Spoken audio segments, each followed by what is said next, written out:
Ô Nilo, e a história da turnê de estreia no Teatro Ipanema, né? Que tem aquela. Reza a lenda, ou reza a história, não sei como é que eu falo assim. Reza a lenda não, porque foi fato. Cazuza queria fazer uma grande produção no show, né? No Teatro Ipanema, só que o Teatro Ipanema, pra quem é carioca, sabe que é um teatro pequeno, não comporta muitas pessoas, não sei se 200, 300 pessoas e tudo. E ele combinou com os produtores, era um casal, que eu não vou recordar o nome agora, que se desse Mário, prejuízo, Mário, né? Mário Rosa. Mário Mário Rosa. Almeida e Isso, Mário que Rosa. eles iriam dividir o preju, mas no final das contas, infelizmente, deu preju e o Cazuza bancou ali com a grana que ele recebeu antecipada do contrato com a Poligram e tudo. Porra, e por que que não aconteceu, né? Era um show. Eu conheço ele da TV, na Manchete passou e tudo. Eu adoro aquele show. Tem, a Adoro. gente fez na Manchete. Aliás, a gente fez umas músicas na Manchete e depois a Manchete filmou e Aham. gravou o show. Cara, a Rosa e o Mário eram maravilhosos e eles eram empresários do Barão também, né? Sim. Então eles ficaram empresários dos dois, mas eles não tinham ainda uma estrutura assim como tinham outros Um empresários. Poladian da vida. É. E aí, e aí foi isso, mas o Cazuza queria fazer de qualquer maneira e foi lá e fez no Teatro Ipanema, né? Que realmente é um teatro de 300, acho que cabem 300 pessoas, É, mas quem viu, pô, foi um showzaço também. E aí é. entrou o Torquato Mariano e o Ricardo Palmeira, porque o Rogério. Ricardo Palmeira, é só para ilustrar, é irmão do Dé Palmeira, que tocava contrabaixo no Barão, Isso, né? exatamente. Porque o Rogério saiu da banda, enfim, deu um problema lá que O, o- não. não deu. O Torquato tocava com o Lobão nessa época, se não me engano. Eu acho que ele ainda, não Não sei se tinha. ele, eu acho que É, ele ainda não estava tocando, não tenho não. certeza. Eu toquei com Mas o Torquato, com o Rich. com hit. Minha primeira gig foi com o Rich. E aí na banda tinha o Nico Rezende, o Torquato Mariano, eu, o Zé Luiz, saxofonista que Zé toca Luiz. nesse disco, tem parceria dele, acho que o quarta-feira é desse disco. Quarta-feira, é. É. Quarta-feira. E, Zé enfim, Luiz e Cazuza. Quarta-feira. é. E aí, o que a gente tá falando mesmo, hein? Não, do Torquato. Aí entrou o É, Torquato, entrou o Ricardo e o show é sensacional. Outro show que eu me arrependo de não ter assistido. Eu queria muito ter assistido esse show do Teatro Ipanema. foi muito bom. Esse foi E muito vocês bom. chegaram depois a viajar ao Brasil com esse show? Sim, né? Viajamos. Só que ali o Cazuza ele soube que estava doente Durante a turnê. nos ensaios, não, nos ensaios para esse show. Olha só. E a gente não sabia de nada. Aí ele fez o show. E aí, na turnê, ele começou a.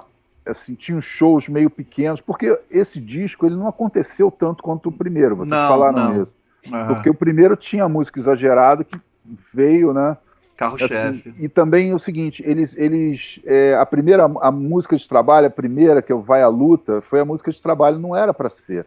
Nosso Amor a gente inventa é muito mais É. forte, né? E Solidão que Nada também. Eles escolheram mal, é isso tudo, os shows não enchiam muito. E aí o Cazuza foi ficando puto, aí chegou uma hora que ele parou, assim, pô, teve um show que ele começou a falar um monte de palavrão. A gente não sabia que ele já sabia, a gente não sabia que ele estava doente, então eu fico imaginando a cabeça dele, né? É. Ali fazendo aquele show num lugar pequeno, para poucas pessoas, sabe? As coisas começaram a não fazer sentido para ele, né? Mas a gente Imagina a fez. cabeça. A cabeça do cara pira, né? Na época, para os jovens que estão assistindo, que vão assistir depois, na época era uma sentença de morte, Sentença de né? morte, é. Era uma coisa Imagina, muito ele começando nova. uma história nova, uma banda nova, é uma pancada É, terrível. E também essa frustração, né, Nilo, de saber que fez um disco legal, né? Sabe que tem um material Exatamente. bom e não tá ainda. Hoje esse disco é um sucesso. Você pega lá as estatísticas, vendeu 600 mil cópias, que é uma boa vendagem, mas na época ele demorou a pegar, né? é. Não, e o E curioso é que o Cazuza, ele gostava de banda, como a gente falou, Então, ele, quando ele fez o contrato com a Universal, ele queria tanto que a banda ficasse junta, que ele, no contrato dele, durante 3 meses, nós recebemos 4 shows por mês, que foram as férias dele. Eu nunca vi nenhum outro artista fazer isso. Que bacana.